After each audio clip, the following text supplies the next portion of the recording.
watu wa nyumbani, asante sana. Gaki Fate, mtu wa Thika anasema Gaki Fate, good morning to you Gaki. Amos Langat falling from Mombasa, Santa Jimmy Mary, good morning to you sir. Enoki Mutai Kitony, morning Gerald, good morning. MC Kalia, chairman mwanakwisha Kettle Dip, na kuwa na pale anasema good morning to you my brother. Kanan Kipchumba Kilach, mheshimiwa mtarajiwa wa Kimumu Ward, anasema good morning to you my brothers, good to see you. Jeffrey Osindwa tuned in, asante Kitumo Ngoi, Benson tuned in from Mogotio, asante Leonard Sirma, hey, good to see you bro, mapotea good morning Tule Nasirma. Naona Wanjiku Maj anasema morning Gerald Bitok Diaspora Massachusetts here sharing nambari Q. Thank you so much Wanjiku Maj. I haven't seen you in a couple of weeks but you're most welcome. Karibu sana. Nick Lembuch Tor. Good morning to you my brother. It's good to see you. Megwe Kimunyi Cyrus, the tackle begins now. Good morning sir. Turkana locked in Lokichogyo to be specific. Jua ni joto ni kali lakini yote tuwashukuru. Haya shukuru Mungu kwa yote tunamshukuru. State of the Nation iko wazi. Unaweza piga simu nambari ni 0779-800-010 0779-800-010. State of the Nation iko wazi 0779-800-010. Unaweza piga simu tuambie mahali ulipo hali ikoje. Yesterday pia Maraga has weighed in on the conversation on what's going on in judiciary, and Maraga is saying we are on the road to anarchy. He has called out the president. That is after Mutunga as well gave us a statement on what he thinks about the nation. Akasema kwamba inchi is not of somebody's kumaliza ya nyukwa. Haya. Tuangalie gazeti Standard pale inasema Maraga we are on road to anarchy. It is the role of parliament to take steps to remove him. Uhuru, if he violates the constitution, if these acts are not allowed to continue, we are descending into a banana republic. If we continue to operate like this, we would not have a judiciary. Judges will be making decisions based on what executive wants. When a situation gets bad, people need to be frank and bold, because if we allow him, Uhuru, to continue, it will bring more problems. CJ Maraga Emeritus anasema the president should be impeached. Anasema kwamba bunge inafaa waweze kuchukulia haraka upesi kabla jamaa kiburi zaidi. Sijui alikuwa anamaanisha nini. Aizon Yatani and his magic briefcase. Okay. Treasury sees as a delicate balancing act. He must find a way to settle the country's the country's outlooming debt without increasing taxes, as well as to take care of rising wages, pensions, and counties' expenditures. The story is on page 6, 7, and 8. National Macron's attack on the first. Macron not the first on leaders. The French president attack is not an isolated case. From ducking a flying shoe to suffering a broken nose, sitting heads of state faced the people's wrath. There's someone who kiatu ilikuwa imetupiwa nani sometimes back. Why eating meat is not too bad after all. Okay, that's on health. Alzheimer's good news for patients. MP's new plan to settle pending bills at least get second dose of COVID jab. By the way, the MPs are saying without their CDF, there is no approving the budget. The Lord is good. Okay. State should address dismal transition in public schools, the thrills and pains of being Kenya's finance minister. Wanamudavadi pale akiwa kijana mwepesi, na jamaa mwingine hapo pia. Okay, hiyo ni historia. The Standard page 4 of the Standard. Maraga, Kenya is fast sliding into anarchy. This public also on page 5, this public lynching of judges left out, former CJ tells the president. Okay, all right. Naona pia mafuta inapanda pale juu. The budget is the collection money collected by KRA 1.77 trillion. The money that you need to spend is 3.6 trillion on your budget. Sijui nyingine itatoka wapi. Kwa hivyo Mkenya endelea usinunua hata mshipi ni ndogo, nunua kamba ya Manila. Kwa sababu things are getting tougher. MPs go after Uhuru's flagship projects in changes. SGR gets lion's share of budget allocation. Haya, tukufanya nini tena? Okay. Higher up fear of captains of industry on the 3.66 trillion budget. Uhuru says 5,000 legal firearms ablaze. Okay. No physical education to be part of curriculum. School joins standards now. Physical education will be part of school curriculum. Makao amesema kwamba PE itakuwa compulsory subject kwa shule. Tuangalie Daily Nation nasema Yatani headache budget. It's a logical it's a tough logical act. It's a tough balancing act for Treasury CS Yukuri Yatani as he tries to raise the hopes of a nation seeking relief from the from economic shock of the COVID-19 pandemic amid a gaping revenue shortfall. His most pressing priorities include finding money from a thin resource envelope for President Kenyatta's Big Four legacy projects, borrowing at least 390 billion to plug the budget deficit and delivering on the promises made to the IMF. Okay. Higher tax hit list. Motorcycles excess duty at flat rate of 15%. By the way, Kibaki at zero rated motorbikes. There were no tax on motorbikes. Now Uhuru Kenyatta ameweka 15%. It's motorbike priced above 79,000. So kwa hivyo ukinunua motorbike ambayo ina gharimu shilingi ya 79,000 unaweza kupigwa 15% excise duty. Bread, supply ordinary bread to attract VAT at 16%. Bread is attracting 16%. Turudi tukule mangwashe. LPG gas to attract 16% VAT after 1 year delay. LPG now to be costlier by about 160 shillings per kg. Okay. All right. Let's see. Jewelry excess duty at the rate of 10% includes drinks, bracelets, and necklaces. Punters and bettings, 20% excise tax reduced on all amounts. Wanafanya gambling. Commercial banks provide provision for loans to be taxed, nicotine products, and substitutes to attract 5,000 tax per kilogram. Mining, resident subcontractors in the mining and petroleum sector pay a withholding tax at 10% service fee.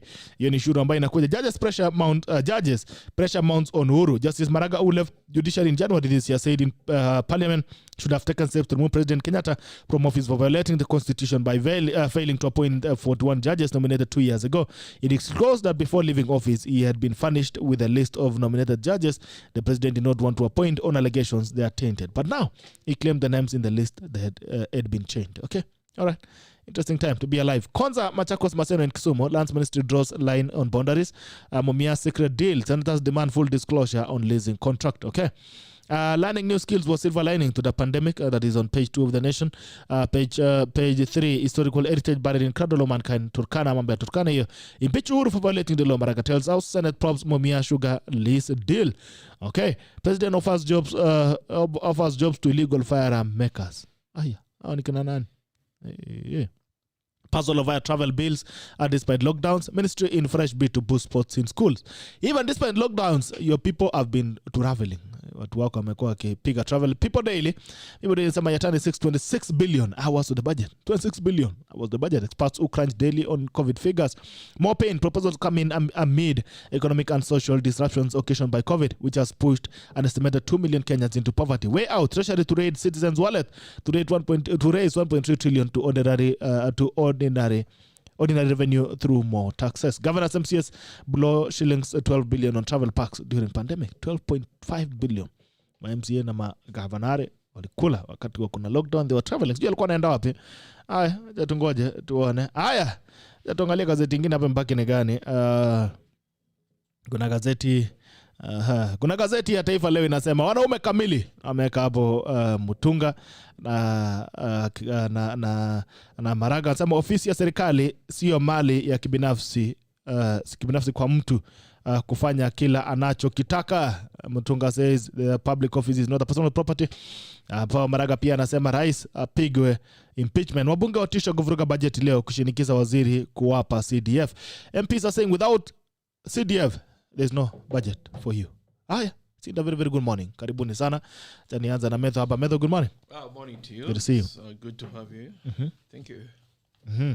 Ujipige intro kwa wananchi. Asante sana. Mbona tazama? Okay, thank you very much. Kwa majina ni Ben Metho Jr. Mwanasiasa in my own rights. Been out there in Diaspora. Tuko hapa nyumbani kwa sasa. And it's a pleasure to be here. I'm sure we'll be able to engage a lot as far as current events are concerned. Siasa za nyumbani za diaspora na Wakenya kwa jumla, na pale tunapoenda sisi kama wanarika, na siasa hizi za bottom up. Okay. Na hata siasa za different regions as far as our national countries concerned. So asante sana. Okay. I'm sure as we keep on going on, we'll to interact and we'll be able to share a lot. Thank you. All right, you're most welcome. Where were you in Diaspora and what were you doing? Well, was based out in Minneapolis, school down in North Carolina, worked in the banking industry, did politics. Okay. And felt a passion of coming back. Did home. Politics in Diaspora? Yes. Where? You go to MCA? Well, uzuri ya kule Diaspora kunazo siasa za aina nyingi. Okay. Kuna pale iko activism, iko pale za shule, iko za darasani. So we were combining all of them. Okay. Usije na usahau kuna Wakenya wengi sana. All right, yeah. In Diaspora. So so typically galvanizing that vote. Okay. And giving them a platform or an opportunity to be able to share their ideas, their ideologies, and then we pass them home to our leaders. Okay. which when you're out there mambo huwa ni shwari kabisa, lakini mambo ikifika ground inakuta tofauti kidogo. Okay. Yes. All right. It's good to see you, and welcome to Taco. This is your first time on the Taco, so we're looking forward to having a conversation with you. The guys on YouTube, it's good to see you. Good morning. Karayu, watching from Moyale. Asante sana. King of Samuda. I can see you. You're right already on YouTube. Kupa Kuja. Yes. Good morning, the boy from Matthias. Good morning, Wana Gerard. Yes. Ulirudisha billboard yako ya baba? Billboard ya baba tuliachana nayo. Tuko kwa mambo ingine kwa sasa.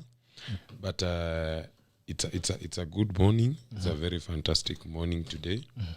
But kitu cha kusikitisha kwamba ni ati Uhuru Kenyatta is not better than Sonko and Waititu. Sema President Uhuru Kenyatta. Ama muliacha siku hizo kumuita rais.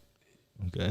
You see, most of his defenders, the Kieleweke guys, like attacking us people of Tanga of not respecting the president. Okay. But I always say respect is earned.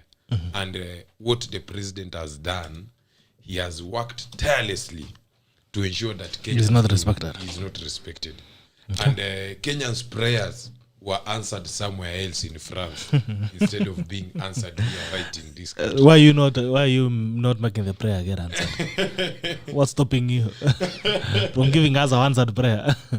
You see, it's not that I'm wishing him bad, but what I'm saying is that Kenyans are so disappointed to an extent that they cannot wait for 2022.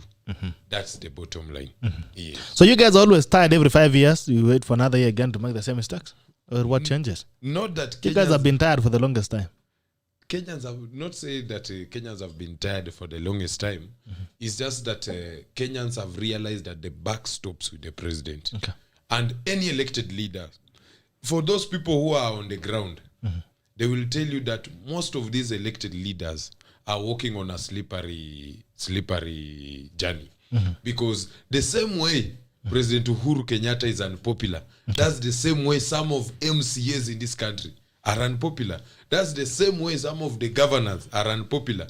And the other day somebody was telling me the only governors who are safe are those governors who have served 2 terms. But the governors who have served 1 term, they will go home the same way an MP will go home. They will go home the same way some of the MCAs. Everybody will be former. Yes, everybody will be former. What former are you? I'm a former Baba. What? I'm a former student leader. Former barbarian. All right. Anyway, it's good to see you. I don't know what METHO thinks about the slapping of President Macron. Well, I think it's a wake-up call as far as leadership is concerned. And I think globally, wananchi wamechoka. Na 2022, from the look of things, I think ni mwaka wa kuambiana ukweli. And unfortunately, if you cannot be heard through the various platforms that have been provided, inafika mahali inakuwa jamaa lazima walimane kiasi. So I think what we witnessed is not very unique. Okay. I remember some time back it happened the same to Bush.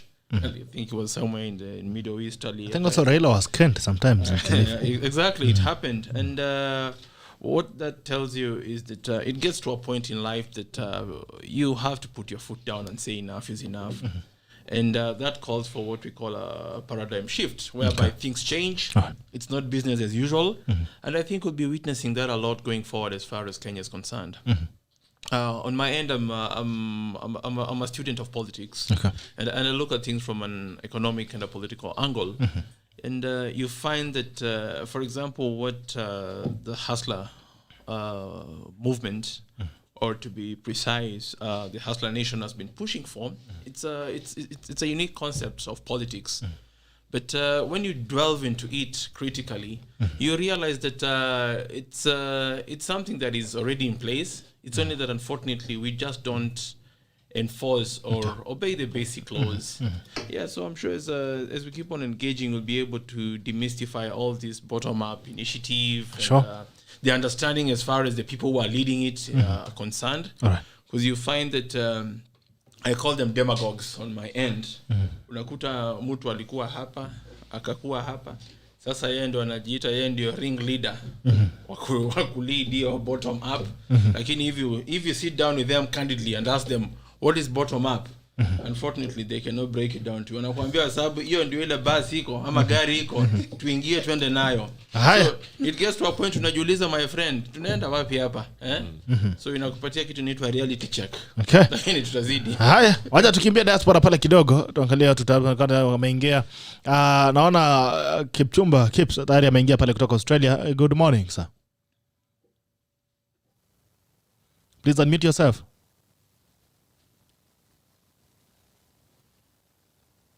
I can't hear you.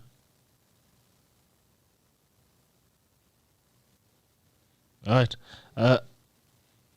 As I'm waiting to hear, Mercy, Omenge, let me try if I can hear you on your end. Please unmute yourself. I'm not getting the sound from Diaspora. All right, guys, let's fix it. Then we get back to you. Please, Douglas, fix the sound from Diaspora. I cannot get them on my end. Okay. All right. Let's look at the comments that were made by Maraga yesterday. Let's combine them. Mutunga and Maraga. They have made a statement. I'm sure that you guys have read the letters from Mutunga, and also you've read the letter. You've heard what Maraga said yesterday. I don't know what comments you guys have. Well, as I Please speak to me to your microphone. Sure. As I said a minute ago, Kenyans have reached rock bottom, and that what is pretty much calling for is. It has gotten to a point that people are saying enough is enough. And you see, by the virtue that our constitution is being violated on a daily basis, Mkenya amechoka. Now, the likes of Maraga and Mutunga, who are at the helm of the judiciary at some point, ndio wamejitokeza waseme, okay, I think we need to go ahead and put a stop in this. But you see, unfortunately, at the same time, it is also putting the new CJ, Honorable Kome, in a very weird position because she's just new in office. People are expecting so much from her, but you see, there's a trend that has been going on since Maraga left office. So for that reason, there's a lot of mix-up that is going on, and I think it's just a matter of time for us to see how far this can go.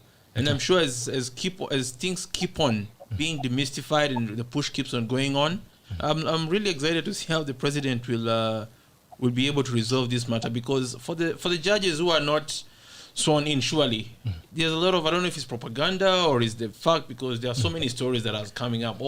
He was given different names. There are issues about the Judiciary Service Commission. So you ask yourself, at what point will you be able to get a precise answer on this? But it's also one thing I've also learned about us as Kenyans. Tuko na hii tabia ya kwamba kitu ikitendeka tunapiga kelele siku 2-3 ya 4 inakufa, and then it becomes a trend. So it is quite unfortunate it's happening, and I hope that it is a wake up call for us as Kenyans. And wakati ni sasa tuambiane ukweli, and we need to be able to figure out where we are going as a country, and not just let this to be a 2 months or a 3 people show. So do you agree with Maraga and Mutunga? On a personal note, definitely. I think let's go ahead and give Caesar what is Caesar's, by the sense that these names were forwarded. These judges, they need to be sworn in. And the issue of the back and forth, we need to cut that. Majina ilipelekwa, that is Caesar akwa approved, wengine akaachwa nje. Why? Doesn't make sense. So I fully agree with what Maraga and Mutunga are saying, even though everyone also has some bones in the closets. We'll not delve in that for right now. But generally, I fully agree with the two gentlemen. Okay. I'll get to you to KHALENDE before I get back to Diaspora. What are your thoughts on the letters that were done by both Mutunga and yesterday the statements that have been made by CJ Maraga? I fully support the letter from former Chief Justice Mutunga. I fully associate myself with the statement from CJ Maraga. I fully support the letter by Apollo Mboya requesting certain information from the current Chief Justice Martha Koome. And what Chief Justice Martha Koome must realize that honeymoon is over. And she's in charge of judiciary, and she must take the responsibility. She cannot run away from it. And her term will be determined in this way. One, she can support Uhuru Kenyatta in mutilating and disrespecting the current constitution, and she serves for the 9 months remaining with the president. or stand with the constitution and stand with the Kenyans and protect the constitution that she swore to protect and finish her term in the next 9 years. Okay.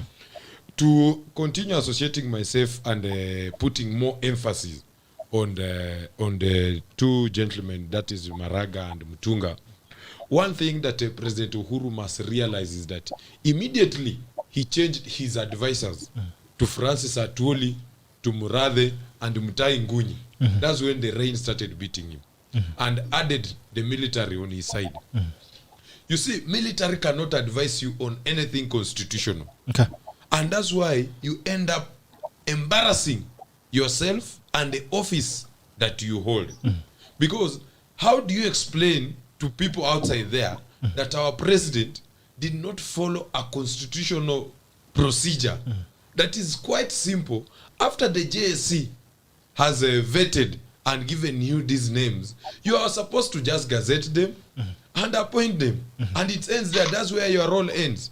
And if you have any issue as the president or as any Kenyan, and in fact within the JSC, the president has his representatives, where if he had issues with certain people who are on the list, he could have forwarded his issues there, could have been sorted at JSC level, but he ended up escalating it.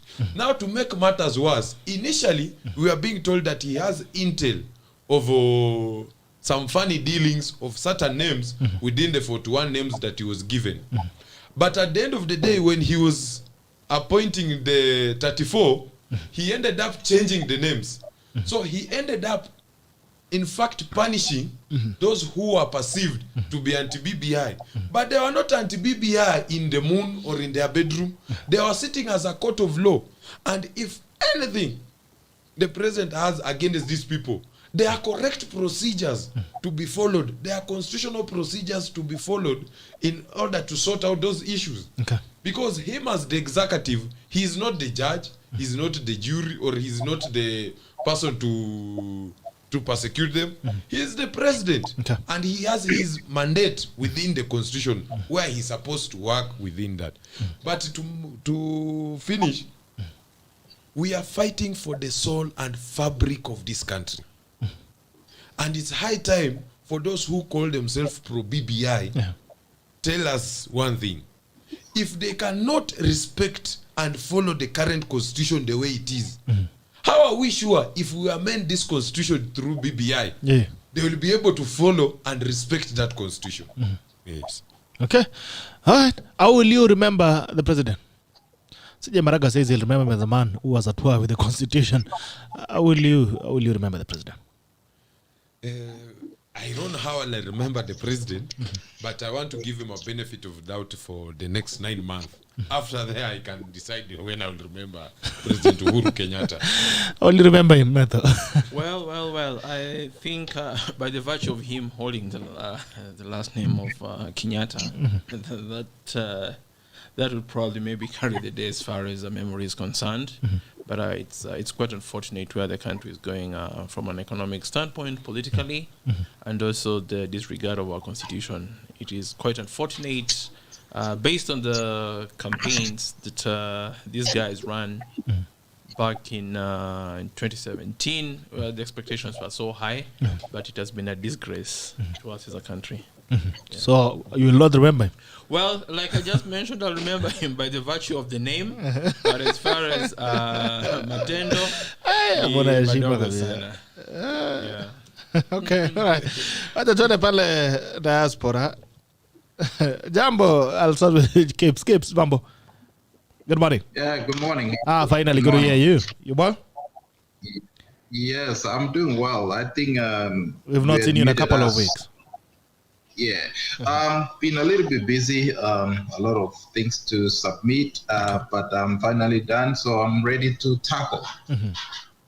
Yes. All right. So today, I think we have a lot of material to tackle, and I'll start with Madam CJ. Unfortunately, I will have to use figurative, kind of speech. And hopefully I will not offend anyone. So Kenyans went to bed through JSC, and they were hoping to make a baby. Okay.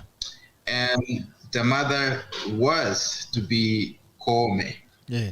Unfortunately, 2 or 3 weeks after the event, the Kenyans came and asked, how's the baby doing? And it looks like the morning after, Madam Koome went and did what she needed to do. And she, obviously, we don't have a baby. Yeah. That's exactly what happened with the swearing of the judges. The morning after. Yes, morning after. Okay. So that's what happened. It looks like she's starting it from the wrong footing. That's very unfortunate. Some of us are supporters of women in leadership. I hope this is not a reflection of the next 10 years of our tenure in case atafika huko.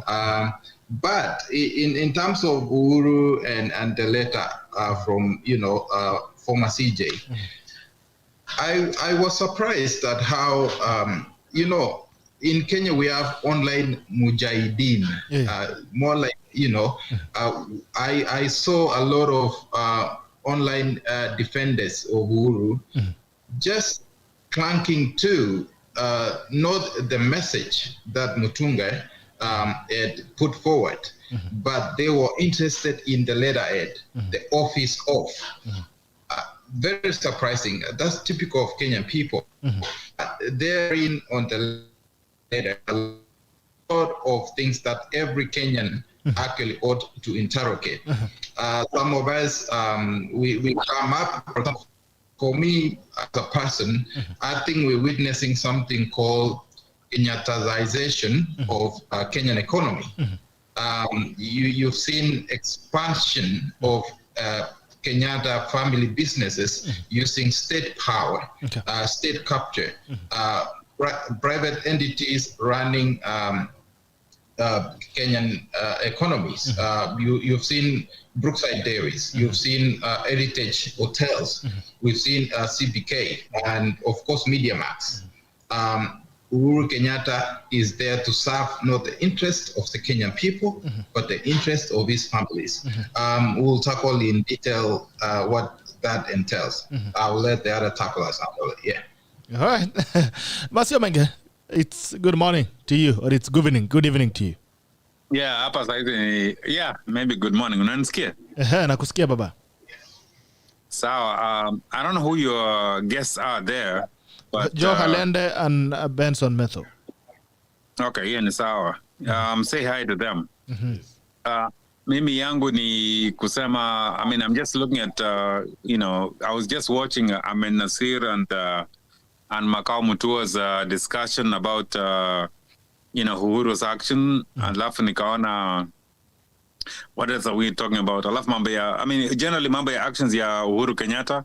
Alafu actions ya Martha Koome. So my comments are, what really struck with me was, Martha Koome attending the swearing in of the judges, which was done in a very swift and very fast Palace State House. So, kwangu, my question was, is she, approving the cherry picking of the, of the judges? Ama iko namna gani? So, I mean, that's what I'm wondering. But, in a way, I'm just sad about what's going on, and I'm just worried about Uhuru Kenyatta's reach. Alafu, for those people who are watching and listening, I'd like to hear what the people in the handshake people, what they have to say.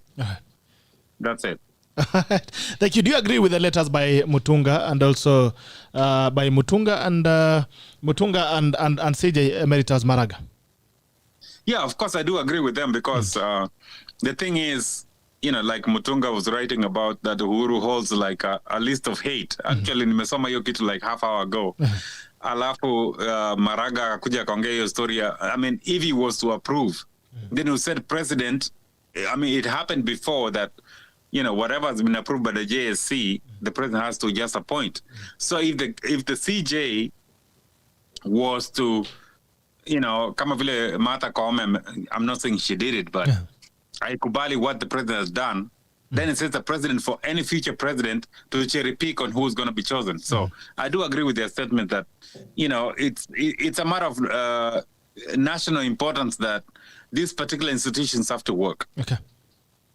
Yes. How will you remember the president? Who? Kenyatta? How many presidents do you have? President Uhuru Kenyatta. Tumekuwa na Kenyatta wawili. This one. Uhuru Kenyatta. Version 2.0. I'm listening. No. I'm waiting for your comment. No, this one, we have to remember that, to be honest, my point is this. Let me go back to 2017. My own opinion of Uhuru Kenyatta is that the highest and the lowest moment, he had it within 24 hours of his presidency. The highest was when he accepted the Supreme Court judgment about the election 2017. The lowest was not even 24 hours later, alikuwa kwa street akisema mambo ya revisit. So to me, I think the man himself doesn't like to be told no. I don't know why. He doesn't like it. So to me, my personal opinion is that Uhuru Kenyatta needs to open his heart and say, hey, Kenya is more important than kwa vile wa Kenya, we've been patient, we have that respect. We respect his father, we respect Moi and Kenyatta, and Kibaki and everybody else. But, can you imagine if Kenyans come up and say, you know what? This is the family that caused the problems after independence. Can you imagine? So he has to respect the law. And the law, to me, is that what happened in to me, sometimes when I look at it, nataka kusema hivi. Yeah. Wakati katiba hii mpya iliundwa in 2010, the status quo in this country, it was because of what happened in 2007 na kila kitu. And I said this talk, I think last week. Yes. Ukiangalia the players who are in power, who are, the stakeholders. Unakumbuka Michuki akichukua hiyo kofia, akiweka ya green, akisema, okay, sawa, it's okay. Even when William Ruto and Moi said no, the status quo in Kenya did not want the new constitution. Okay. That's what I hold. Right. And now he is trying to go back to achieve that. So to me, I think, my opinion on him is that, he still lives in the fact that you have to maintain the status quo, and this constitution does not guarantee that. So, anyway, but I don't think he's gonna succeed. And I think he took, what they call Raila Odinga.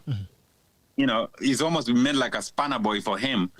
But I think when you look back in 1963, 64, 65, 66, before Odinga left, it's like Odinga is doing exactly the same thing his father did when the constitution was changed. Jomo Kenyatta used his father and Tomboy and everybody else to change the constitution. That's one thing people don't talk about. People talk about betrayal and kila kitu, but back then, for the constitution of Kenya to be changed, it was them, the two families. Now we are back again. Raila Odinga is doing the same thing and is not going to gain from it. So that's my opinion. All right, asante sana. Thank you so much, Masi. I'll get back to you. I also have another diaspora on the line. Good morning. Is it good evening where you are on phone? Hello, I have someone on WhatsApp. If your number is ending with 13. Good morning. Yes, good morning. Good morning, Bito. Jambo. You hear me? Yes, Jambo. Yes, can you hear, sir? Please proceed. Who am I speaking to? You are speaking to Elvis. From? Kutoka Jakarta. Jakarta, Indonesia. Jakarta. Yes. Okay. Talk to me, sir. Kwanza kabisa nataka kusalimia wale wageni ambao uko nao hapo. Wageni masalimio. Tumesalimika. Na nataka kuchangia kwa hii mada ya matamshi ya aliyekuwa president wa Supreme Court, CJ Maraga. Unajua ile shida ambayo tuko nayo kama wa Kenya kwa tabaka na ngazi mbalimbali ni ile kitu tunaitwa hypocrisy. Shida ama mashida ni mingi. Mashida. Wakati Raila alienda kuapishwa, wakati Raila alienda kula kiapo Kasarani, tulikuwa na CJ Maraga akiwa kama president wa Supreme Court. Hakuongea kwamba Uhuru amefanya makosa kunyamazia katiba, kwamba angechukua Raila akamweka ndani kwa kosa la treason. Hiyo ilikuwa ni sawa. Kwanza ile kitu ambacho tunasahau ni kwamba president is the head of state and government. Okay. Though we have 3 arms of government in Kenya, but the president still remains to be the head. Hatuna bado, hatuko kwa ile system ya kusema kwamba ni head of state alafu kuna mwingine head of government. Kwa hivyo president is at liberty ya kuchagua ni nani ambao anaona kwamba wanaweza kumsaidia kazi ili kuweza kuachieve legacy yake. It doesn't matter whether he's a minister, whether he's a judge or whoever it is, as long as, because no matter the independence of the judiciary, but they are still play a very big role in helping to achieve the legacy of the president. So hii mambo ya kusema the cherry pick, president anaweza out of his feelings akiona kwamba huyu ni mtu anadiriki kazi yangu, out of his feelings, lazima tuambie sababu hii ni serikali yake. Na Wakenya tulipatiwa Maraga alitupatia chance 2017 tufikirie mara mbili, akatuambia kwamba hii ni null and void. Ndio tena mfikirie mara mbili, unaona, mkuje tena mniambie mnamletea nani nimwapishe. Wakenya wakamrudisha Mheshimiwa Uhuru Kenyatta. Saa hizi tungoje vile tulimchagua mara mbili ama sijui mara tatu, tumalize safari, amaliza tamu yake. Mambo ya watu wakubwa kama kina Maraga kama kina Mutunga kwenda kutoa statement mabarazani, wakati wao walikuwa na ofisi ambao wangeweza kuchukua na kutumia sheria yao wakati ile, hawakutekeleza. Sasa hivi ukija kutuambia barazani, hiyo hautakuwa ujetusaidia chochote. Jambo lingine ni kuwa mimi na msimamo wangu nasema kwamba kilicho kizuri kisemwe, kilicho kibaya kisemwe. Kila mtu ana mabaya yake na ana mazuri yake. Tutamkumbuka Rais Uhuru Muigai Kenyatta kwa kuwa yeye peke yake ndio rais wa kwanza tangu tupata hatamu za uongozi kwa kuweza kushikanisha taifa pamoja na kuhakikisha kwamba amemaliza mzozo uliokuwa wa kikabila. Tangu achukue hatamu za uongozi kutoka 2013 mpaka saa hizi hatujawahi kusikia sijui Wakikuyu wamepigana na Wanandi, sijui Wakisii wamepigana na Wajaluo huko. Kenya imekuwa ni amani, hata kama hizi na amepatia watu freedom. Ndio unaona siku hizi kila mmoja anaweza simama akamtukana rais, kila mmoja anaweza simama akamcomment, hata wengine wanakosa kuheshimu hiyo ofisi yake, wanamuita Uhuru Kenyatta kama ambao ni mtu ambao hana ofisi na ni mtu ambao walipatiwa ofisi kubwa na kapishwa kikatiba. Wale watu wa chini wenyewe ambao wanasema kuna wengine pia ambao hawapati katiba. Unaona? Sasa rais hii ya kusema kwamba alicheritika, mimi naona kwamba rais ako na mujibu kwa katiba yake kuhakikisha kwamba anakuwa na watu ambao wanaweza kumsaidia kikazi kikamilifu bila anavyotaka. Kama alikaa akaona Odunga, labda sisi tunaona kwamba ni nzuri, lakini kwa yeye mwenyewe akiwa na ujuzi wake wa kuongoza nchi hiyo miaka 8, amekuwa na experience, anajua kwamba Odunga kwa sasa labda anaona kwamba hafai katika kazi yake. Kwa hivyo mimi naona tuache kumsurutisha, waacha amalize. Ule rais mwingine atakuja aje amchukue Odunga amweke kama president wa Supreme Court, alafu serikali iendelee hivyo. Haya, asante sana. Thank you so much, my brother all the way from Jakarta, Indonesia. I appreciate your comments, Elvis. Is it Elvis, right? Yes. All right, I appreciate you. Thank you so much. Please don't leave the discussion. Keep there, that we can continue having this discussion together. Thank you. Haya, asante. Kuna mtu hapa ananiambia the constitution only works in a functional government. The government is not functional, hence the reason the president is making executive decisions. It's like he overthrew his own government and now we are under military. Okay, let me hear to what guys are saying here. On YouTube about how you remember the president. Anyway, let me read the comments on YouTube. Kiwa Samuda, good morning to you. Kwa yu karai watching from Moyale, asante. David Ayero, wapi kofi ya Uhuru? Si mimi nimeitisha. Grace kama, good morning Pito. Good morning to you. My sister, good to see you. Naona nani mwingine. Okay, how will you remember President Uhuru Kenyatta? Caroline Longit, and some of the unfolding events are unfortunate in regards to violation of the constitution. King of Zamunda, I'll remember him by the name as well, and the name Kamwana, the person that does not obey the law and father of loans. Grace Kamau, I'll remember him as a president with no leadership skills. King of Zamunda, I'll also remember him as a president that asked his employees, munataka nifanye nini on matters public monies and fraud and corruption. Grace Kamau, is this guy living in the bush? Hiyo ni jamaa wa Jakarta, Indonesia. Anaishi Jakarta, Indonesia. King of Zamunda, this gentleman who says that the president can pick judges out of feelings is null and void. We know for sure that he's eating back at the judges who have made judgments that are not in their favor. Any comments, Joe? One, I want to emphasize what the comment you have read from one of the listener that Elvis is null and void on the matter, that to say that, to try and suggest that the president has the prerogative to appoint judges depending on his feelings. Na mimi anasema anatoka Indonesia na ameongea Kiswahili kizuri. Wacha nimuelimishe kutumia Kiswahili. Ukiangalia katiba kipengele chetu cha 166 kinasema kwamba President Uhuru ako na ceremonial position role baada ya JSC wateua hawa majudges. Uhuru anafaa to just gazette them and appoint them. He has no any other authority to do what he's doing currently. Na kitu cha muhimu ni kuwauliza kitu hiki ni kwamba in 2017 baada ya uchaguzi wa kwanza, wapinzani wa Uhuru na ambao walikuwa wanaongozwa na Raila Amolo Odinga walienda kotini na Supreme Court nullify the election. Tukarudi kwa kura ya pili baada ya IBC kupatiana certificate kwa rais Uhuru Kenyatta, na hakukuwa na any manunguniko kotini. Maraga kama Chief Justice alimwapisha Uhuru. Kama unasema Uhuru ako na mamlaka ya kucheripik, then mbona usiseme Maraga pia kama Chief Justice ako na mamlaka ya kuamua nani atamwapisha kama president baada ya uchaguzi? You see, kitu cha maana tunafaa tuzingatie kwamba ni hiki. The president and his friends ambao wamejiunga pamoja na yeye wamekubali kutenga hii katiba, wamekubali kufutilia mbali hii katiba, kutuletea katiba ambayo iko ndani ya BBI.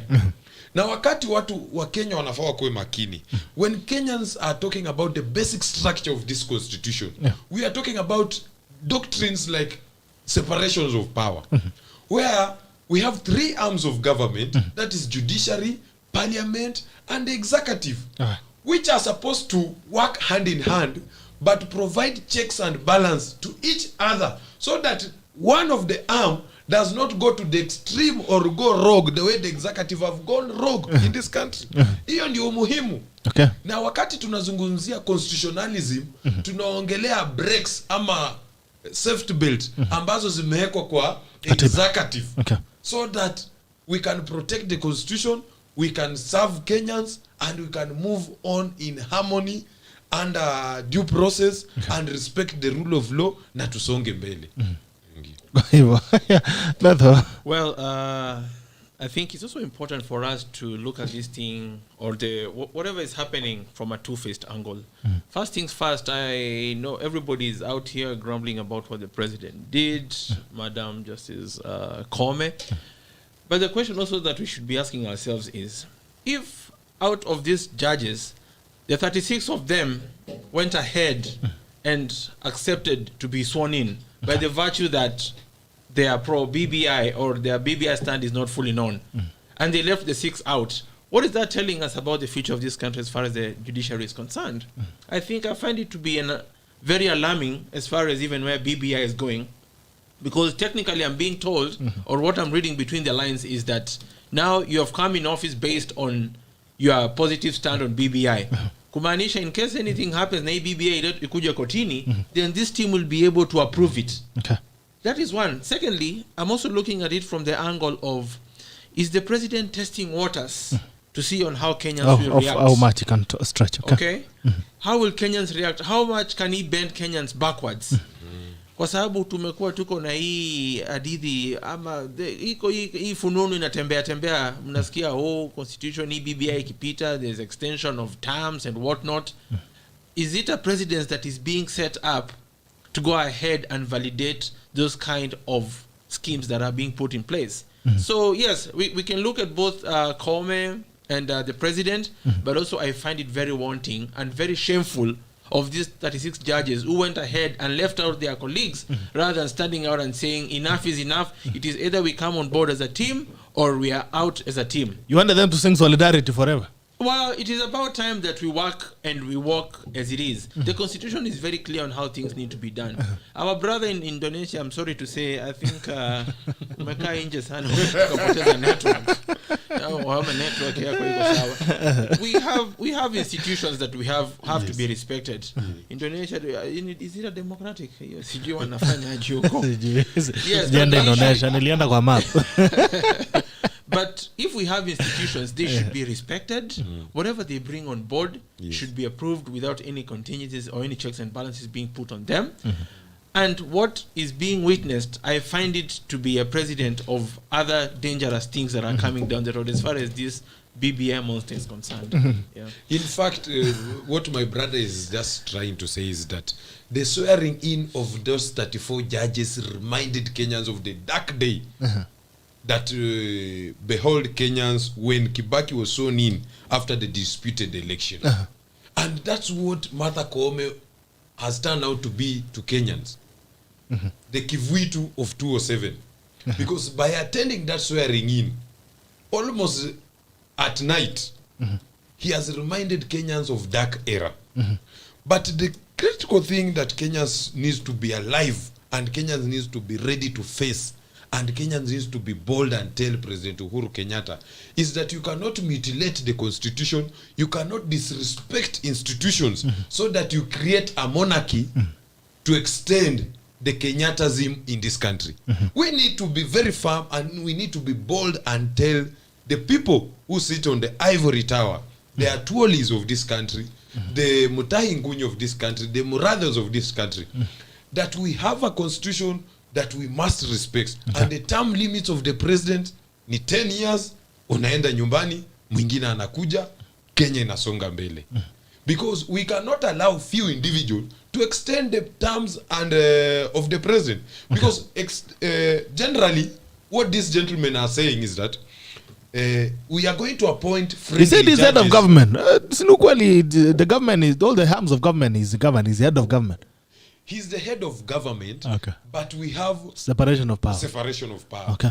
And the constitutionalism dictates that they provide checks and balance so that not one arm goes rogue.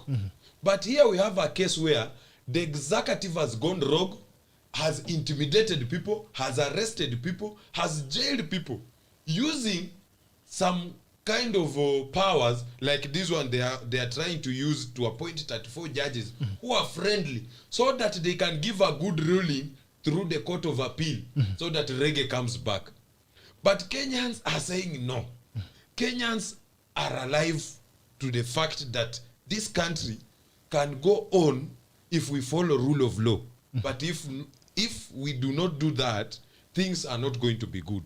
And people have warned the president, the two judges, that is Maraga and Mutunga, and I'm happy that more Kenyans are coming out boldly enough to express themselves and tell whatever their feeling is and express their disappointment. That's why I said maombi ya Wakenya imesikika kule Ufaransa, lakini maombi ya Wakenya hivi punde yataonekana hapa Kenya, because it has already started. When he was in, I think in Mombasa, somebody was almost storming at the podium. When he was in Lakisama there, somebody approached the podium. I actually not approached the podium, somebody stopped his motor vehicle. When he was in Kisumu, some young man marched to the podium. So the Kenyans are just trying to express their disappointment. And one thing that the government needs to be very critical is this, that when there is a proper channel, and this is something that I learned when I was a student leader, when there is a proper channel of people directing their dispute, you rather listen to them through that proper channel. Because if they take another route, which is automatically violence, like for students it's always strike, it's always become very bad. Yes. All right, let me take the comments from Diaspora. I'll start with you with Kips from Australia. Kips, any comments from what you've had? I don't know if Kips is here with us. Okay, if I cannot find Kips, let me go to Mercy Omenge. Mercy. What's the topic about? Any comments? I mean, you've been listening to the conversation. You have any comments? Kwani ulikuwa umeenda wapi? nilikuwa nimechomoka kidogo. But anyways, to deal with Uhuru Kenyatta, huyu jamaa, I think, after a while, I think kuna hiyo arrogance na kila kitu ambao, I think, after a while coming to office, they think they could be able to push anything they want because they have the power, they have the money, they have everything else that goes for them. So, they're going to overlook everything because, hey, Wakenya ni watu ambao kuambia kitu, watafuata. So, I think what he's doing, even with the judiciary, which is really wrong. And I agree with your panelists because kuna jamaa alikuwa anasema hapo, I think alikuwa anaongea against Elvis, akasema, I don't know, Elvis ako na theory yake, na sijui theory ya Elvis alitoa wapi in terms of the constitution, because hakuna vile constitution inakubali at the president at appoint judges na kila kitu and do what he wants. Because the constitution of Kenya, what happened was, the reason why they did the way they did is because ni wakati wa Moi. Moi alikuwa na appoint judges and appoint chief justice. Cases zinafanywa usiku. Some people have forgotten about that story. Okay. So hiyo baba ya kusema the president anafanya chochote ambayo anataka kufanya, hiyo ni upuzi. So Uhuru, I think after a while, baada ya kupata mambo ya handshake na kila, let's be honest. Baada ya mambo ya handshake, ikafanya president akafeel, okay, sawa, niko na hao watu, I can do whatever I want. And I think because Raila Odinga and our watu wake, after that, President amefeel wako in his back pocket, they can do whatever they want. And that's where we are right now, because, why would you cherry pick on the judges? Mimi nilikuwa naona story, earlier I told you I saw a show about Nasir and Makau Mutua with Jeff Koinange, and what happened was, they said the list that they had doubts before is even a different list now. Because, and I think the reason why the president will kataa watu is because of, it's just mambo ya BBI, the BBI ruling that happened at the High Court. Ngugi, na Odunga, and everything else. Remember before, Judge Odunga was the hero of the NASA people when they were challenging everything else. But now I think it's reached a point that watu wamenyamaza. And to me, to be honest, wacha nisema ukweli, I never trusted Raila. Raila is a person who is all about power. It's not about change. So now, Jamaa ameingia is comfortable na kila kitu. You realize that the crowd around him are all quiet because now they're getting the favors that they wanted. So in terms of justice, it's not there. So to me, mambo ya ati munaongea ati mambo ya constitutional na kila kitu, those people are just, at the time, it was right, to go against Raila. But, think about it. Otienda Molo, James Orengo, the people who are, one of the smartest people in the, in the country in terms of constitutional law, they're all quiet. So, kila mtu mwingine ambaye ako hapo, amenyamaza because, what? It favors what they're enjoying right now. So, it's a sad thing and such as, and a sad situation. So, I hope, it's hope, but, the thing is, we hope that someone is going to stand up to what's going on in Kenya, because if we don't, we are going, it's a slippery slope, like what I said last time. It's a slippery slope that, Uhuru Kenyatta, we are going to go back to what we have fought for the last 30 years. We are heading there right now. Thank you. Okay, wacha niangalie watu wa Facebook kidogo. Massive blessings ndani kama kawa. I'm sorry to say this, we Kenyans tunajua sisi wa Kenya, lakini kuna venye Kenya na God to help sana na nimeenda. Haya. Grad Elfansan, president is the head of state and government is above the arms of government, is above all the arms of government, is at liberty to appoint anyone that he feels will achieve his legacy. That is a guy from Jakarta. Mudhoni Magi Mbogo, I betalk my friend. Good morning to you. Mepotea sana Mudhoni Sagwanki Blagat. The problem of memory is that it most of the times remembers what you don't want to remember at all. Uhuru Kenyatta is one of those disturbing memories. Okay, I have another voice from Diaspora. Good morning, sir. Good morning, Gerard. Habari yako bana? Salama boss, mambo vipi? Poa sana. And say hi to the panel. Masalimiwa? Jambo. Yes, naona habari ya New Jersey. Mimi niko poa kabisa tu, kazi huku, America is a 24-hour economy. So we are still working now. But I wanted to participate a little bit in the debate, and I want to bring in You remember there's a story about Shamba la Wanyama, Hey, the animal farm. the animal farm. I think that is what is happening in Kenya right now. Okay. Because when Uhuru was being elected in 2007, he was the darling of the people. Yeah. He was youthful. Mhm. People thought that he knew what the population of Kenya needs. Uh-huh. And the people had very high hopes on him. Uh-huh.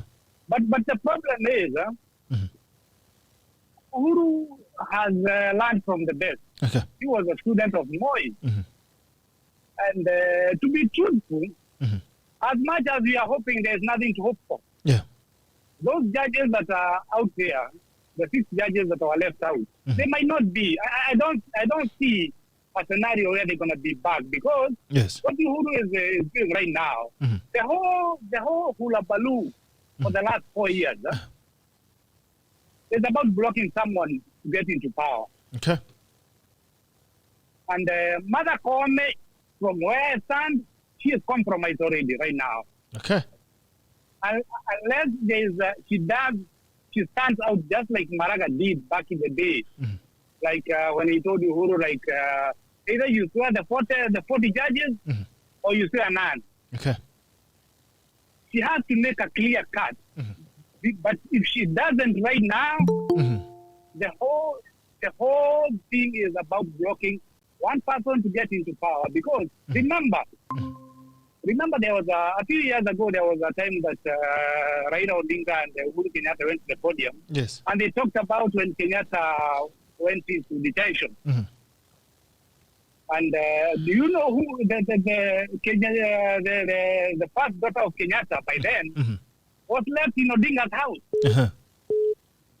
So these people share a history. Okay. And we can see that the history is repeating itself again and again. Uh-huh. But because now, because the people who are grappling for power right now, Yes. they are not in the cream de la cream Uh-huh. of who is who in Kenya. Okay. They're gonna be blocked Mhm. because of what has been happening over the years.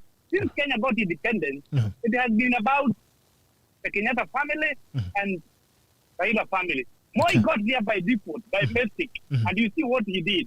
Okay. He had to make a clear cut for himself, and he was able to rule for 24 years. Now, from where I stand, all these things that are happening and we are hoping for, and I think that our hope is good. It's good hope, but it saddens me when we hope on nothing. Okay. Because Uhuru is not going to budge in a minute. Because you can tell from all the court orders that have been given, all of them, there is none that he has honored. Okay. All of them. I wonder what magic will be done that they're going to honor this one. All right. And concerning the BBI, Yes. the reason Uhuru waited up until almost the last hour to appoint the judges, your guess is as good as mine. Uh-huh. The judges who are going to be, the Court of Appeal who are going to be listening to the petition, they're going to overrule. But then they're going to go to Supreme Court. That is where now the fight is. Because now, this is Mother Koome, and she's going to be on the spotlight. All right. And you know she's going to be there for a while. Uh-huh. For 9 years. Who is going home, but she's going to be there for a while. Okay. So she has to clear cut her tenure, and she has to rule, and she has to make a decision that is so strong and fundamental that's going to resonate with the Kenyans. But also finally to finish, Please. I want to urge Kenyans to use the media like the Twitter and all that, so that we can educate each other. Because a time is coming. Yes. A time is coming because our politicians have let us down.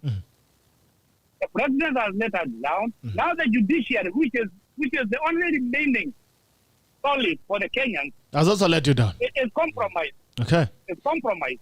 All right. So the Kenyans a time is coming when we have to stand up as Kenyans now and demand justice Okay. for our country. We have to take our country back. Thank you so much, my brother. Thank you. Asante sana, salimia watu wa New Jersey. It's good to hear from you again this morning.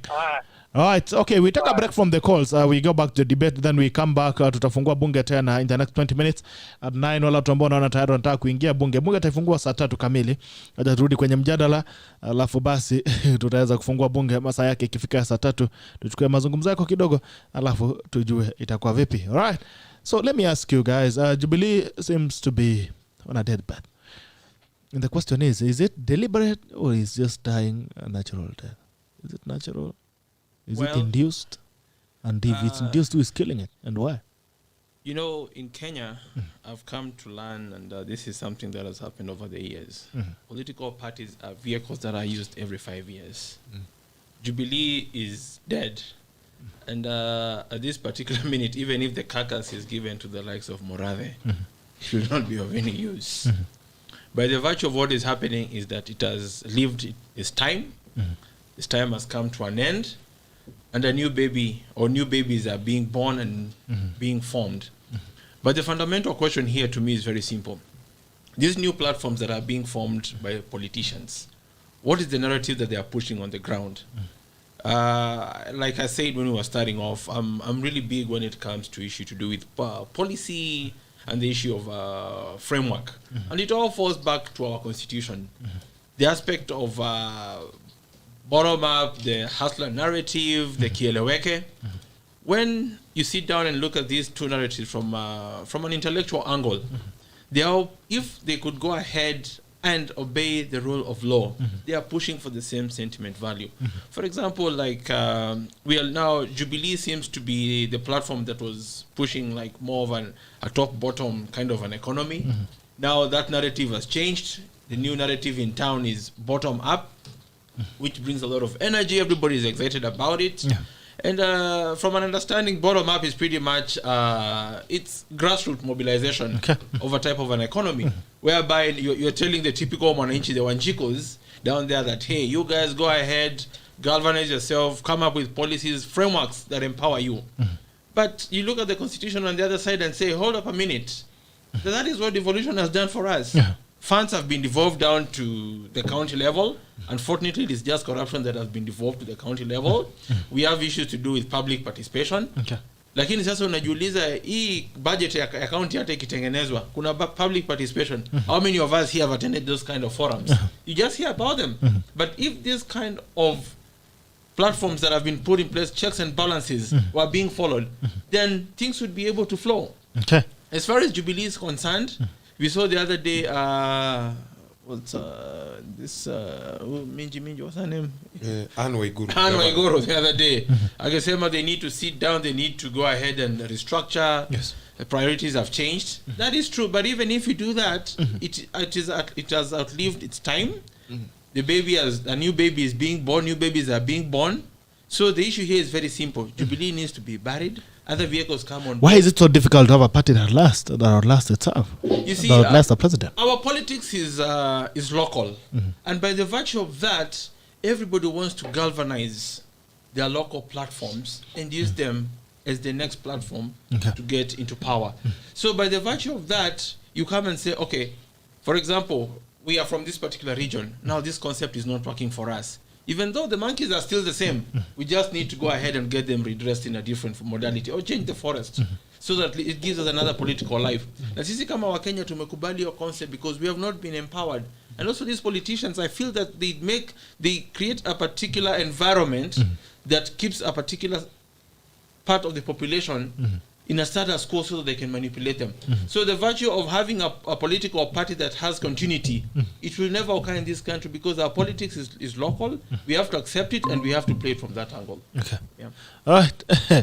KHALENDE. Yes. On my part, Jubilee is dying an artificial death and not a natural death. Jubilee is one political party which was formed on a strong foundation of bringing Kenyans together and transforming this country. But it's dying an artificial death where the orchestrator of Jubilee's death made it the agenda that Jubilee should not continue because if Jubilee could have continued, the second in command could have taken or could have easily won the next election. And that is the simple reason why Murathe, why Tuju went on an onslaught to ensure that those people who are of different persuasion within Jubilee were removed from Jubilee. And again, they went further, even to an extent they were discussing the removal of the deputy party leader from Jubilee. So that is what is killing Jubilee. Actually, not even killing. That's what killed Jubilee. Okay. And that's why, to our surprise, and to the surprise of many Kenyans, a popular candidate before joining Jubilee in the Kiambaa by-election, immediately he joined Jubilee party. Yeah. He became unpopular. Which one? Kariri Nyama. That's why in the Kiambaa, actually, initially, he was the most popular candidate. But immediately, he donned on the Jubilee colors, he became unpopular. Okay. So what is affecting Jubilee is just an artificial thing that some people decided to scheme and kill Jubilee for the selfish gain. But what I need to remind those people is that political parties in this country are institutions. Okay. And it's guaranteed by our constitution under Article 91. Political parties are institutions and are strong institutions to help our democracy and to help us to do our politics. So why do they die then, if they're institutions? Not that they die. There is something that kills national political parties in this country. And it's because of strong, deep-rooted tribal politics. Political parties, rather. You see, these small tribal political parties have infiltrated the structures and the minds of Kenyans at their level, at their local level, to an extent that somebody who is within Ford Kenya from Bungoma thinks like joining a national political outfit, he will be shortchanged at the national table. So he rather remains within Ford Kenya, he rather remains within ANC, where it is local and he will be able to speak his same language with the NEC members and things that he will be protected. Rather than thinking like, if I sit on the table with other Kenyans from all walks of life and from different backgrounds, we can be able to discuss national issues which cut across. Because if you are talking about water shortage in Bungoma, that's the same way somebody will be talking about water shortage in Turkana. That's the same way somebody will be talking about water shortage in Meru. Yes. But if you are still within your ethnic cocoon, you will not look at it as a national problem. You will look at it as an ethnic problem. But in a national platform, all of us will be seated there and we will not talk about tribe A or tribe B. We will talk about national issues. And that's why I'm a strong believer of a national political outfit which removes our politics from the tribal arithmetic to issue-based arithmetic. But that is what we are told when Jubilee was being formed. They told us now we are having a big party that has no tribal or whatever. The same stories are being told. What's the difference? You see, the difference is this. What is killing Jubilee is almost what killed, not almost what killed. It's just unique to Jubilee. Because KANU managed to last for almost around over 40 years in power for simple reason that everybody in this country was accommodated in KANU. And at the end of the day, people within KANU, in fact, even today, people attest that the cabinet that President Moi used to form could reflect the whole country. And that's what we wanted with Jubilee. So that people do not speak as ethnic kingpins, but people can speak on national issues. But now, the big boys within Jubilee decided to kill Jubilee because of succession politics. Not because of anything. Jubilee has been killed with a scheme because somebody was going to succeed easily using Jubilee. So that you are removed from that arithmetic, so that you go back to the drawing board, start forming another outfit for yourself. And that's what has happened. And that's why Jubilee has died like that. But it's so painful that a national party, a national outfit that gave Kenyans a platform from all walks of life can be just killed by 2 or 3 people. That is the most unfortunate part about Jubilee. And that's the lesson that people need to learn and form this outfit that my brother is talking about. The new outfit, the new kids on the block, like UDA. UDA needs to learn from the mistakes. But it's the same people from Jubilee. Yes, it's the same people, but they need to learn from history and from the happenings within Jubilee so that they create structures within UDA, functioning structures, that without the party leader or without other key individuals who sit at the background, we can have PG meetings, we can have NEC meeting regularly, we can have people within the political party, the youth wing, the women league, continue doing the activities as they are supposed to do. The disciplinary committee is supposed to be functioning, not to only function when they are removing people from the party, but when they are sorting out the issues within the political parties. And in the same way, the way my brother is talking about bottom-up approach, the bottom-up approach will not just be an economic issue. But he's saying it's there already, so why are you guys not implementing it? It's already there. So But for you go up. You see, our political parties are like-minded club where you organize yourself and you get power and you implement your like-minded issues. You see, the issues that UDA or the Hustler Nation is talking about, they are critical issues. Like today, Kenyans are learning that motorbikes, with the budget that we are going to read in the few hours to come, that taxes have been increased on motorbikes. But the other day, the Minister of Interior was criminalizing a border industry in this country. So we have, with the mindset of bottom up, the government has come to appreciate certain issues that for you to increase our tax base, for you to create more resources, for you to have cash flow, you must be able to include the people at the bottom of the pyramid so that we can have a huge tax base, we can be able to facilitate our economy, and we can be able to increase our money circulation in the country. So what the issues that my brother is talking about, if he has a critical issues or critical issue to do with the bottom-up policy or bottom-up economic model, it's good to discuss. And if you can disagree with bottom-up, what is the alternative? What are you bringing to the table? And those are our arguments. But the bottom line is that the discussion is going on, and I'm happy that my brother has raised the critical issue of people who are joining the bandwagon of bottom-up and not appreciating what is in the bottom-up appreciate. Because bottom-up has 3 fundamental pillars. One is state and governance, which addresses the critical issues that we have faced as a country in governance and our politics. The second one is our income and our employment and income generation. And the third pillar, it is the financing of certain issues within our economy.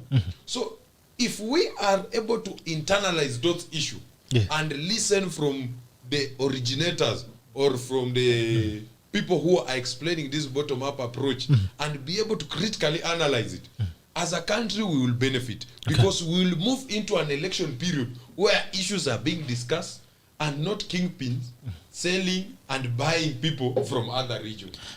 There's someone saying with someone else. We have on meet Aileran Mwenyewe. Is it Ailan or Ele Mwenyewe? Good morning. Please unmute yourself and let me see your face. You just joined the new Ailan Mwenyewe, Aileran Mwenyewe, Ailan Mwenyewe. So you showed up, then you disappeared. Please, good morning. Unmute yourself. Unmute yourself on your screen. Unmute your microphone.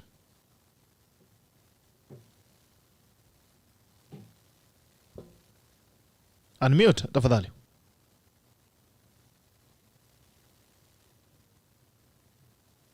Okay. Yes, good morning.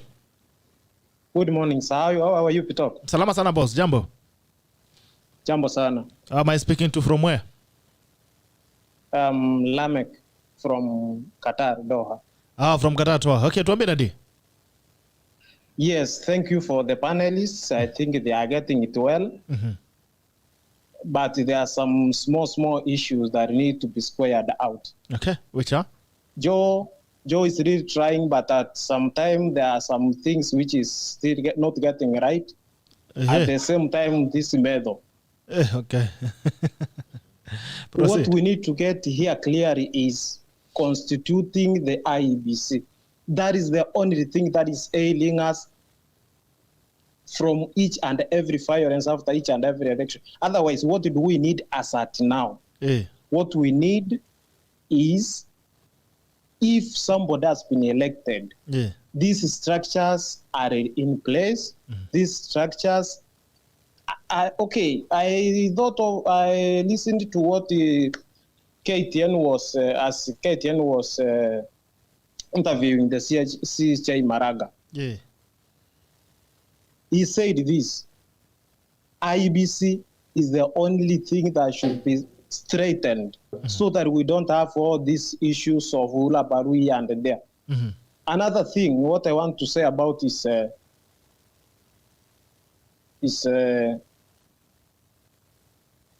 sorry, I'm almost forgetting. It's because you.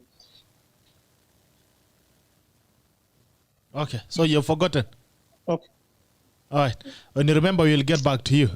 METHO. Yes, please. Okay.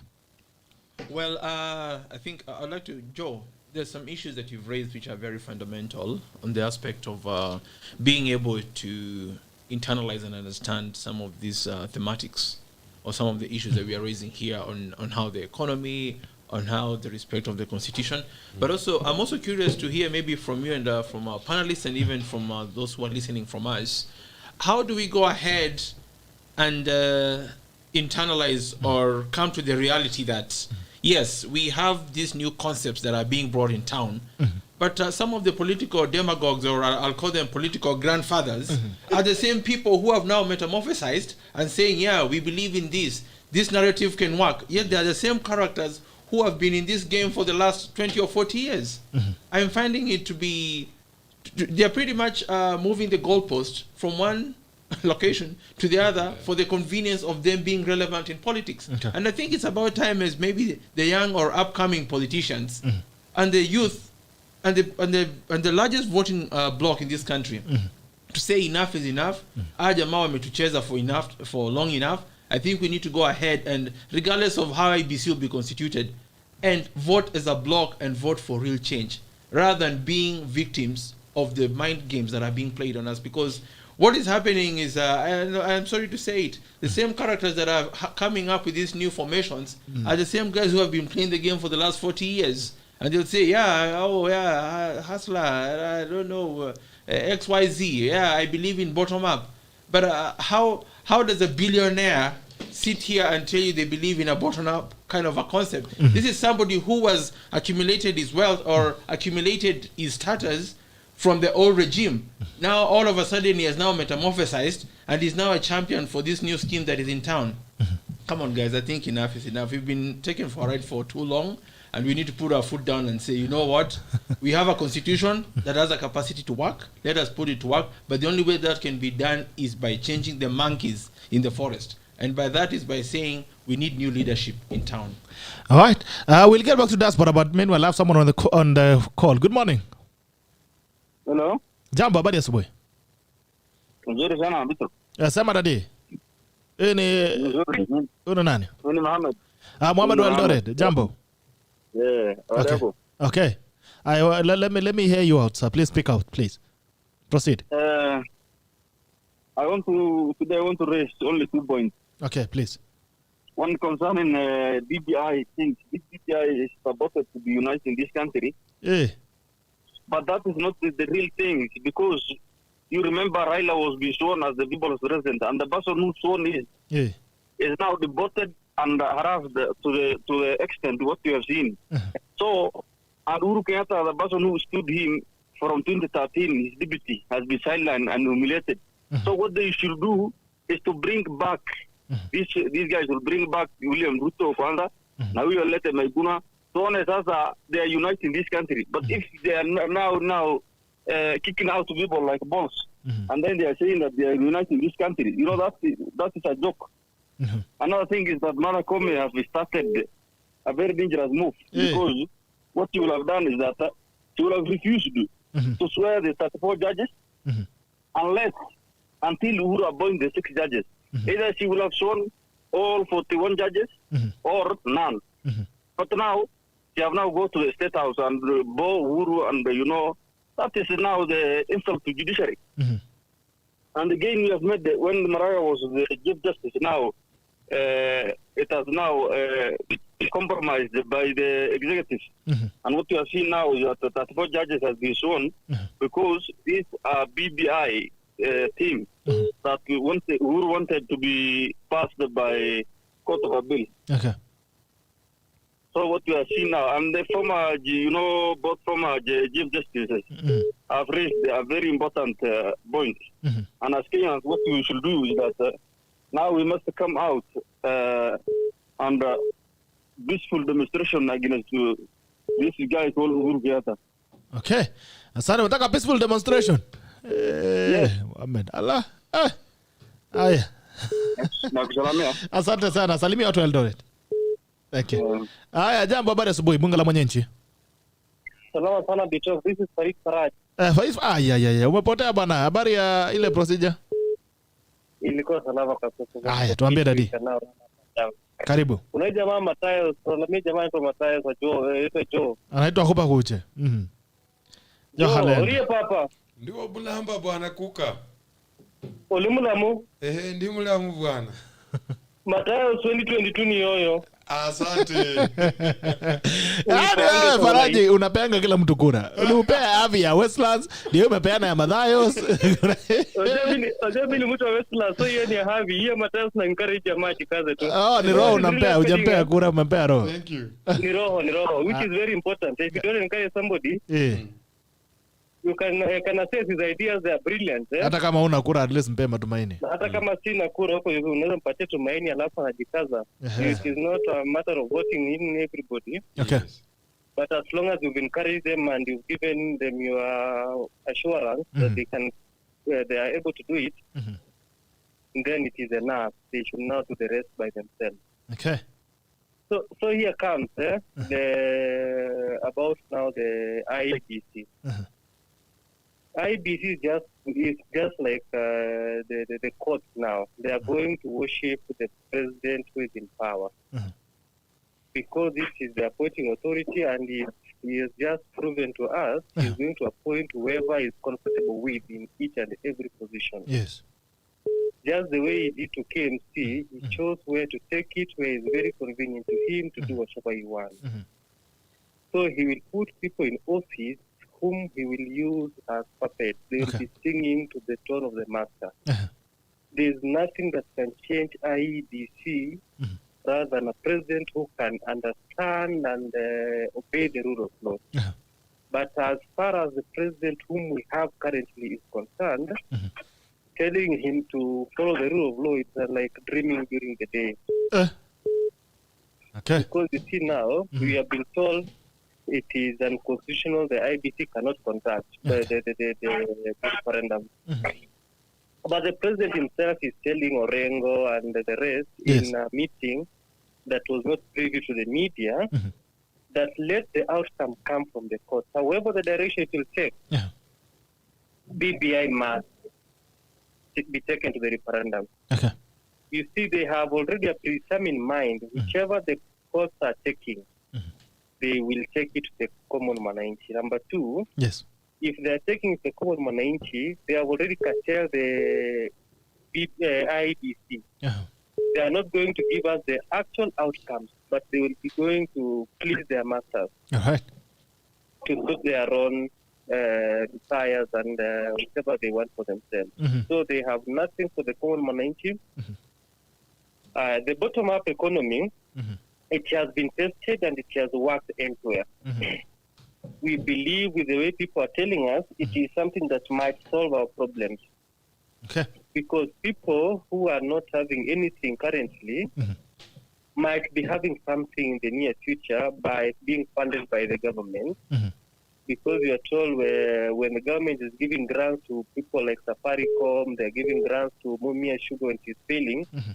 why can't they give it to the common mwananchi directly to start the SMEs and start business that will increase our taxation base, that will make us get enough taxations to fund our own budget. Not that you see now we have only close to 2/3 of whatever we were budgeted. We are going to borrow a third to supplement on that, which means that we are going to borrow the rest of our lives. That is increasing our debt, and we are going nowhere now because some of our pride or some of our things that we feel should be ours, we should be owning 100%, have been held as collateral. In case we fail to pay the debt, we are gone. We are no longer going to be independent as we should be. Okay. Thank you very much, Gerald. Asante sana ndugu yangu. Have a good day. All right, wacha nisikie hii simu moja. Jambo, habari ya asubuhi. Alafu turudi kwa diaspora. Good morning. Mambo, Bitok. Hey. Mambo. Fiti sana. Huyu anaitwa Balozi Eric Meja. Ali anaitwa nani? Balozi Eric Meja. Balozi, jambo. Niko salama na pia kutoka Taribo. Leta habari. Mimi nafuatilia show ni nzuri. Kwanza gotea wageni wetu kwa studio. Salamikieni. Asante. Yeah, sisi tuko salama. Mimi nafuatilia show. Na nilikuwa nataka niongelee kitu kimoja. Sema dadi. It's all about hiyo idea Maraga kuwa rais kuwa impeach. Unakubali mwanakataa? Mimi nakubali, in fact hata rais amechelewa kutoka kwa hiyo ofisi bwana. Ulikuwa unataka atoke lini? Wacha nikuambie safari ya 2022 already ime take over. Okay. As nation tumeamua round hii. Hata kama 2022 inakaa kuwa mbali, sisi tumeamua bana round hii sisi tunaenda na Ruto bana. Haya. Because imefikia mahali ambapo sasa hivi jua youth ama huwezi jua old. Yani sasa ukikutana na kila mtu kwa barabara amezeeka bana. Life imekuwa hard. Yes, wacha nikwambie, huwezi jua huyu ni youth ama huyu ni nani. Nakwambia life imekuwa that hard. My youth bana, kila mtu sasa amekunja sura bana. Ile kicheko hapo nyuma hakuna. So bana, sisi tunangojea tu 2022 ifike haraka bana. Tutoe jamaa kwa ofisi bana. Haraka upesi. Tumechoka bana. Asante, salimia watu wa Taribo sana. Nagotea kwanza Rosie amekusalamia. Msalimia sana Rosie. Nitakuja lakini mniwekee chai bwana. Wewe karibu sana. Hiyo weekend nyingine katikati huko nitakuwa Taribo. Karibu. Nataka mtengenezewe mama waanze kuniimbia kuanzia jua kali. Taribo is my second. Baka boda. Sawa, siku njema, salimia watu wa Taribo. I salute you sir. Thank you sir, I appreciate you. Thank you so much, God bless. Hata nifunga na watu wa diaspora ndio waache walale. Turudi kwenye bunge. Ama sio Menge? Mimi sina mengi, yangu ni kusema kwa unajua when I look every the seed has to be planted early. Ruto was a genius. Akaplan mambo ya Asla. Tunaona kama mambo ya Trump alianza mapema, akaanza kudoubt mambo ya Obama kuzaliwa huku na kila kitu. So at the end of the day, I think with the way politics is going, najua vile Raila na Raila na Uhuru wanashikana pamoja. Na hii mambo yote yenye Uhuru anafanya na kila kitu, either Raila lazima aruke at some point. Bure kumaumana. Haya. So that's all. Asante. Gibbs, kutoka Australia. Yes, waje mulale na watu wameanza kula usingizi diaspora. I think for me, in closing, I think it's messed up already for President Uhuru. He has no legacy. He's leaving country more divided than he ever found it. The economy is in tatters. I know everyone is going to blame COVID-19. We have COVID-19 in Australia, but the economy is growing by 1%. There's a lot. It's as if before COVID, the economy was good. These guys, you'll tell us as if before COVID, we had a good economy. Anyway, sorry for interrupting your thoughts. Yeah, no, it's all right. Disregard of court rulings and I think the worst people to ever work the worst president in Kenya, even his father was better, is Uhuru Kenyatta. Now, there's also failure in part of parliament. You've seen there's been several opportunities. I think if I'm counting right, about 3 opportunities to impeach President Uhuru Kenyatta because he failed to adhere to directions that were given by the court. If Parliament was really independent and working as they should be, President Uhuru Kenyatta should have been impeached many. The first one would have been during the judgment of election, where he said it threatened to revisit. The threats alone is not acceptable. And now we're witnessing the revisiting. And I think Uhuru should be out. We don't care that he needs to finish the term. But if I was in Parliament myself, I would be sponsoring the removal motion. Thank you. Asante sana. Na karibu Kenya uliweza kuendesha motion yako. Kenya mimi zimekataa hizo kwa president. Wacha mimi nihangaike na maisha yangu. Haya, bunge la mwenyeji kwa mara ya mwisho. Ni maana kuna nambari ambazo nimeweza kuzipoteza. You can call in again 07798010. Tukifunga bunge la mwenyeji 07780010. Kama unasikiza, kama namba zako nimemiss, simu zako, kuna jamaa nambari yake inaisha na 94, mwingine inaisha na 53, mwingine hapo inaisha na gani? Mwongea na 95794. Watu wote kama nataka bado kuchangia, nafasi yako ipo kwa mara ya mwisho 07798010. Bunge la mwenyeji 07798010. Watu asante sana, watu wa Tarbo. Haya, jambo. Bunge la mwenyeji. Morning. Niambie. Naitwa Aaron kutoka Nairobi. Leta habari. Habari sasa, nchi bana, Kenya inaenda kwa Banana Republic very soon. Kwa nini hamjaiwekea machungwa? Mnaekeleanga ndizi kila siku. You see what's happening bana? Hii maana continue. Hii Uhuru anaendesha nchi kama soko bana. Kama kiosk. Anakuwa kwa sheria. Kwa anachagua ile anataka kufuata. You see that's the problem. Yes. And I think Kenyans are the one to blame themselves. Hii kitu wanaamua kama naona wenyewe Arabs deal with things. Warabu wapembelezani president. Leta kichwa wanaenda kwa street wote wanang'oa wanaweka mwingine. Alafu kuna kitu kingine ya hii photo map Na jamaa nimesikia anaitwa Ben. Anaitwa Ben METHO. Yeah, so you see hata kwa I think kama yeye ni fan wa football. Sijui kama kidogo. Si fan wa football. Kuna jamaa anaitwa Gerald. Anaitwa Gerald. Huyo alikuwa Arsenal. Anaitwa Gerard. Yaani wakati alitoka Arsenal tunaona siku hizo ana score. So ni kama Ruta wakati najua hata Kibaki alikuwa na Moi for almost 20 years. Na hapo anafanya chochote. But the moment he got the opportunity to lead the country, alileta changes. So sometimes Ruta hizi laumiwa sana kwa sababu at the end of the day Uhuru ndio kusema. Najua hizi politics hivi wenye watu wanafikiria very difficult. Ile vitu naendelea underground my friend si rahisi. Sasa hata there is nothing they can do. Kuna chama inakuambia this is the direction we are going. There is nothing you can do. So sometimes unalaumu tu bure wa bunge nimekaa na wao wananiambia huko ndani my friend ni moto. Unaweza nyongwa bwana. Unaweza ambia kuja hapa unyongwe kwanza ndio uende kwa bunge. So unajua watu wanaongeanga tu hapo wanafikiri vitu ni rahisi. Not easy. Hii vitu unajua kuongea ni rahisi. Lakini kufanya ni ngumu. Unajua ukiona players wakicheza kwa kiwanja, wewe unaona vile unaweza kufunga goal, lakini ukiweka kwa kiwanja, hata hiyo mpira utaguza. So things are not unajua watu wanaonanga vitu tu kwa TV wanaona ningefanya hivi, but kwa huko ndio utajua. So hizi kama Kenya wanataka kuchange they can change, but wakitaka kulialia hii idea kitu. Sawa my brother.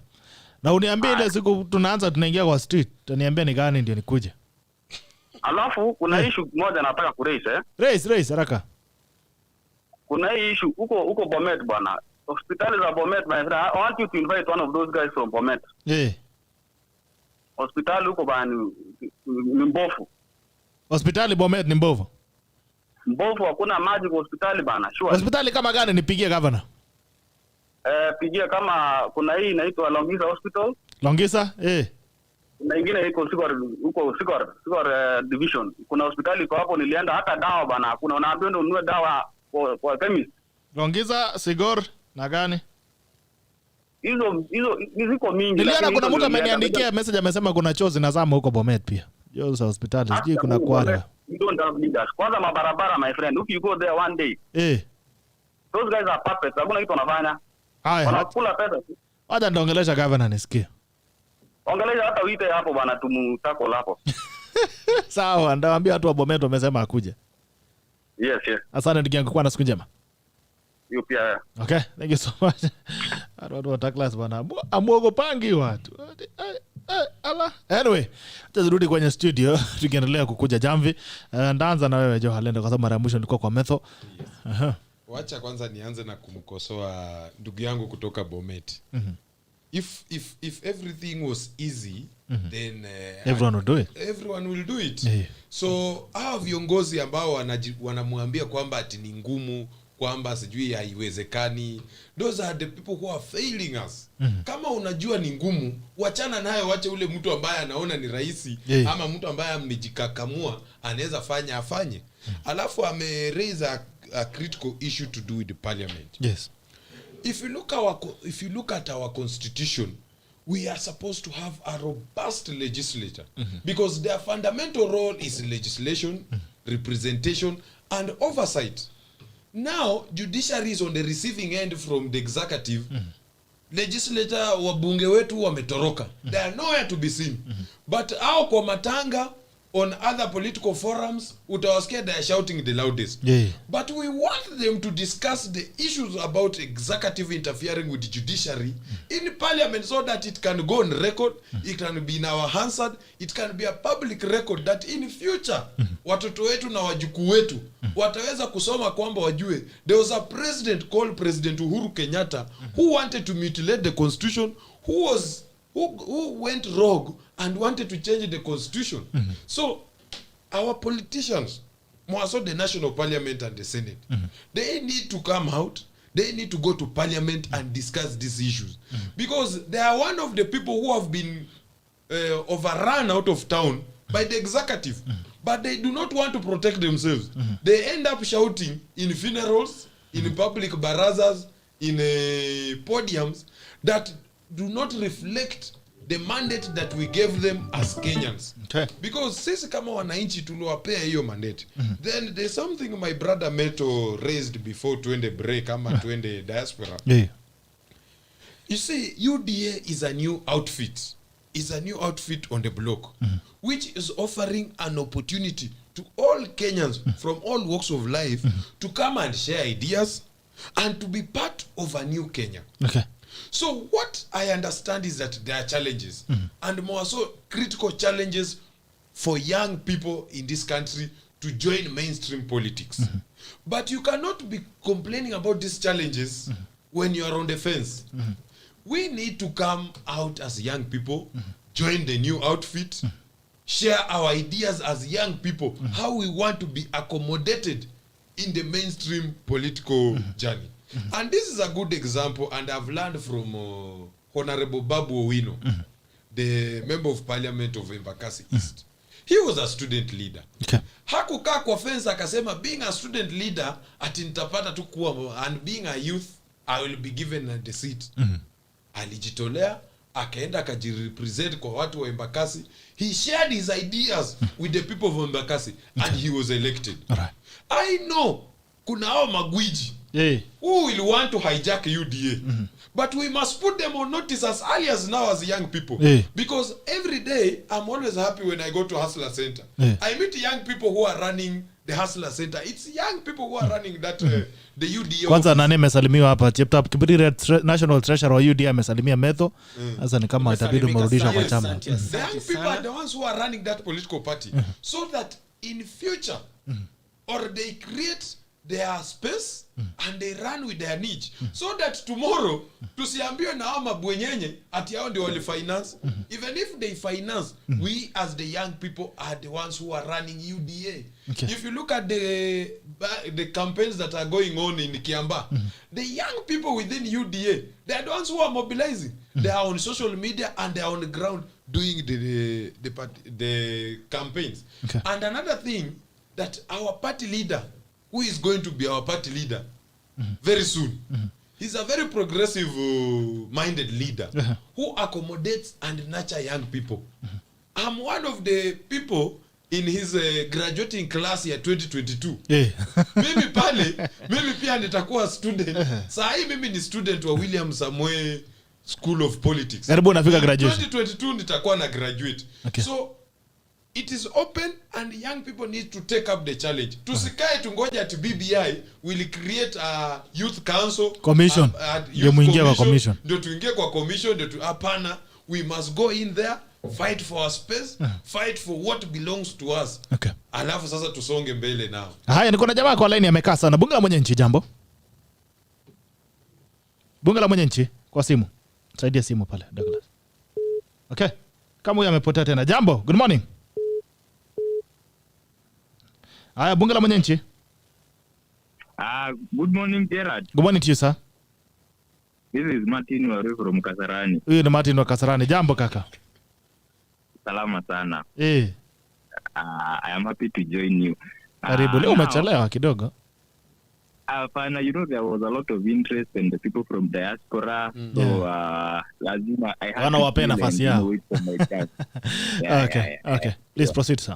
Now, today I will not comment about Maraga and President Uhuru and those. Today I want to speak about the bottom-up approach, middle-out approach to our economic planning and everything else. Yeah. Proceed. And I want to start my my comment from what METHO was saying. You know, I don't know, does the panelist METHO Jr., I hope his name is METHO Jr., yes, have a problem with the idea itself or the people who are associated with the idea? Because if his problem is the people that are here, then he is welcome, you know, to also be at the forefront of propagating that idea. Because you see, we cannot throw away the baby with the bathwater. The truth of the matter is, if you look at, and I'm happy what Chu has said, you know, focusing on the common person, about investment, you know, about financing, you know, the common person that is at the lower, you know, base of the pyramid, yeah?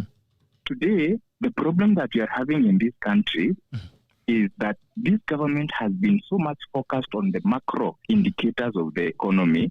They have not been focusing on the micro indicators of the economy, such that if the things happen to be, if the GDP is growing, government is, you know, able to say, you know, we are doing well, yeah? If we have not gotten to that situation of, you know, debt crisis, then government says we can borrow more. So they have been having a false sense of confidence because the macro indicators, you know, are always telling us, you know, a rosy story, you know, painting a very rosy picture. But when you go downstairs, when you look at the micro indicators, you realize that things are so bad on the ground. And by the way, it is not just, you know, financing businesses, yeah? Even these devolved units, yeah? It is expected that after some time, these devolved units are going to be babysitted, and they are going to be so strong as units that they are even going to be contributing towards the national revenue. That it is not government that will perpetually give money to these 47 devolved units. They are going, they should be babysitted and help to grow. We should put in structures and systems of governance and otherwise, and increase economic activity in those devolved units to such a level that they are going to start contributing to the national cake. They are not going to be, you know, always having, you know, begging balls. So when we focus on the common person, it is about expanding our tax base. It is not always, because, you know, the people that contribute towards our revenue are it's such a small population, and we can only tax them so much. There is a point beyond which we cannot tax them. And I think we have gotten to that point whereby these people, the taxpayers, that you know, population that does not increase as it should be, you know, are stretched. So the only way out, not only for enabling the deputy president to be elected or the people that are in UDA or people who subscribe to the Hustler Nation, it is not just for purposes of helping them get elected. It is also for solving those problems that we have had, you know, those systemic issues. If we want to drive this economy, then we must expand our tax base.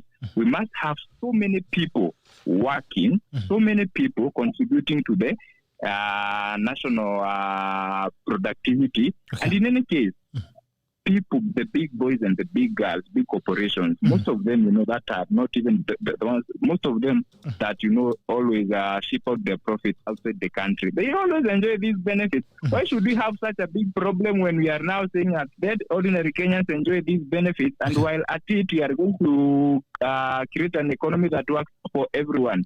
Let us create an economy that works for everyone. Enough is enough. We cannot continue to work for many.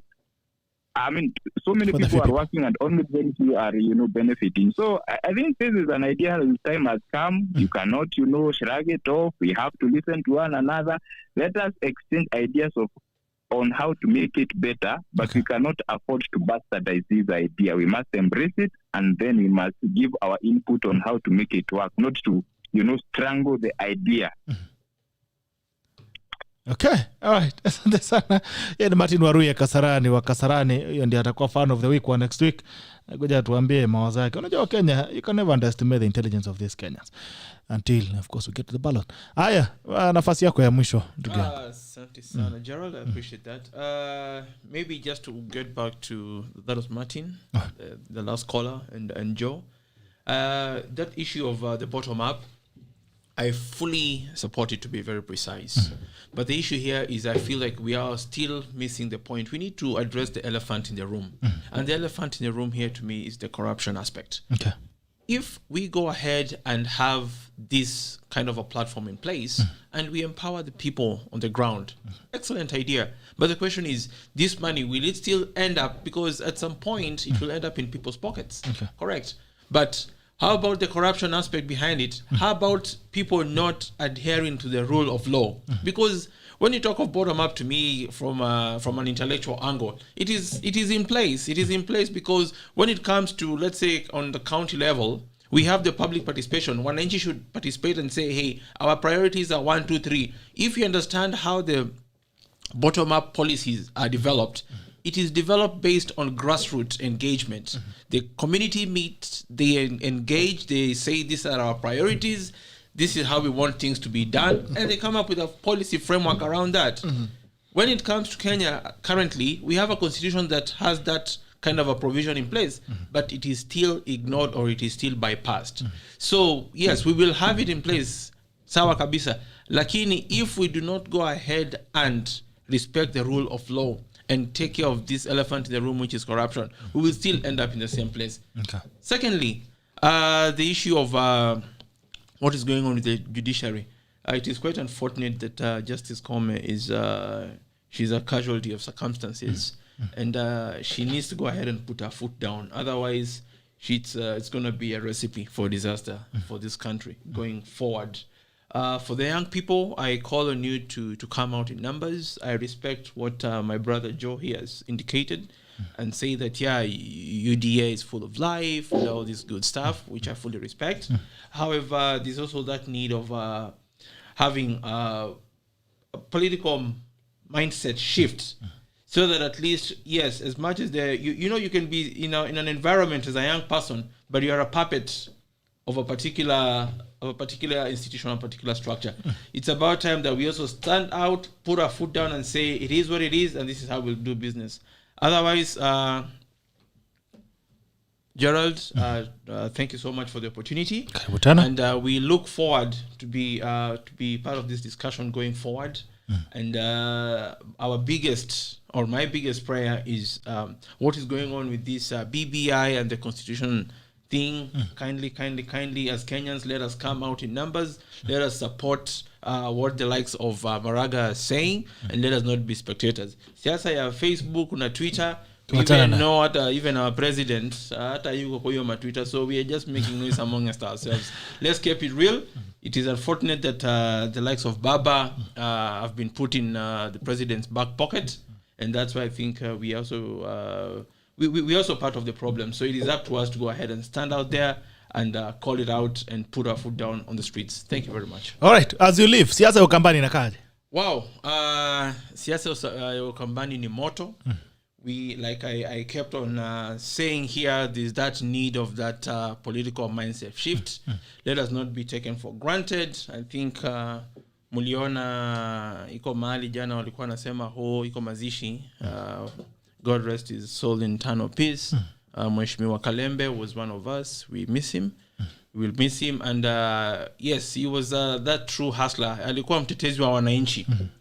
But also, you look at the way things are turning out politically, you find it to be very wanting.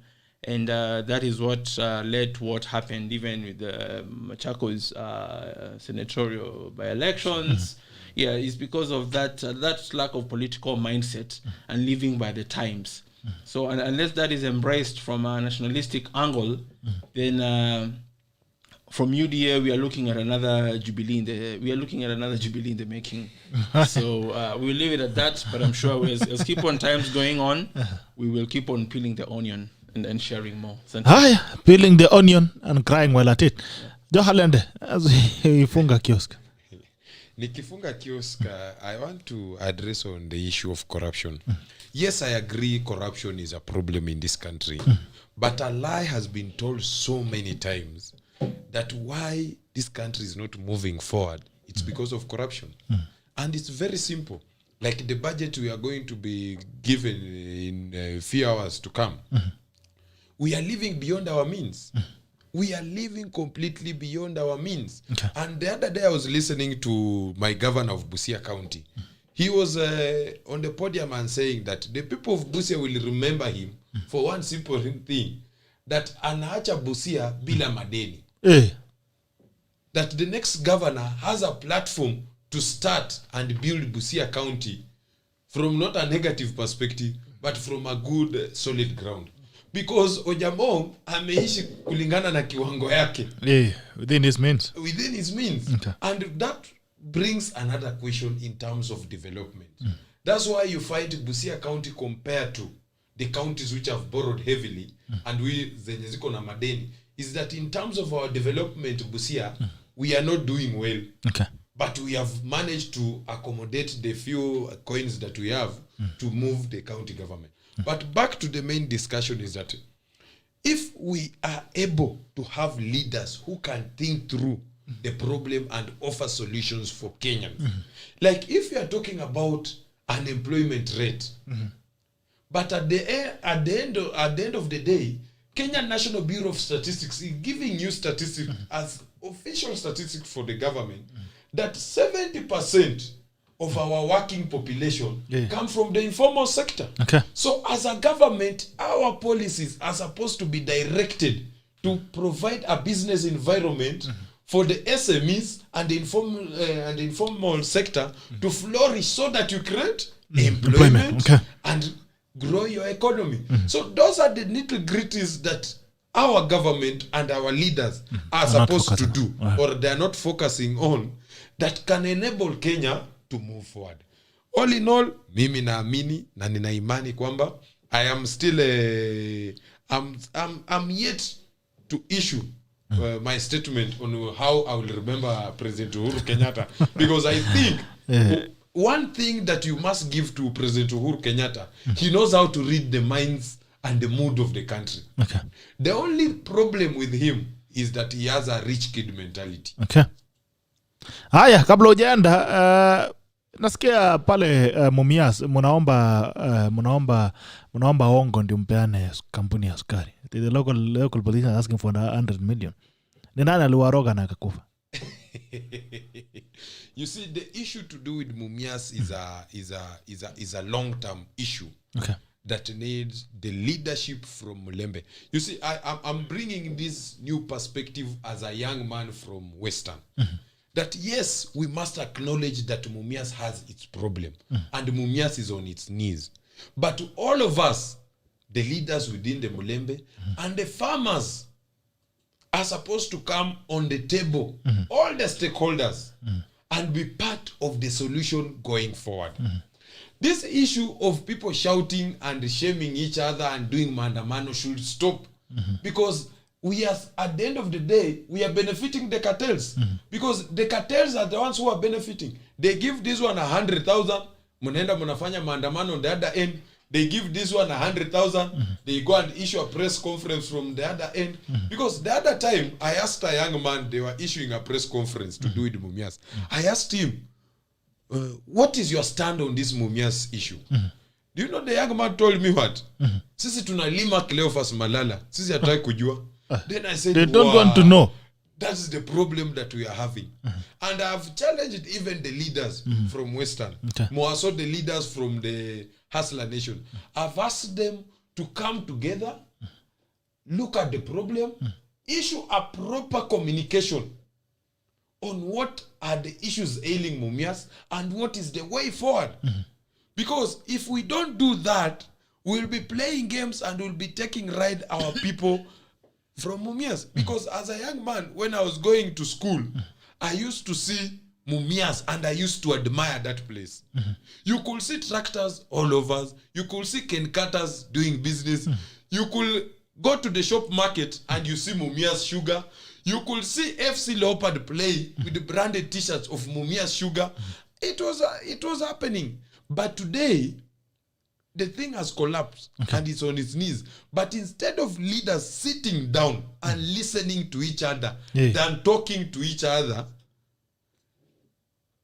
we are in the problem. Hapo ndo mmefika. Hata mkipewa hiyo kitu mtapeana sasa.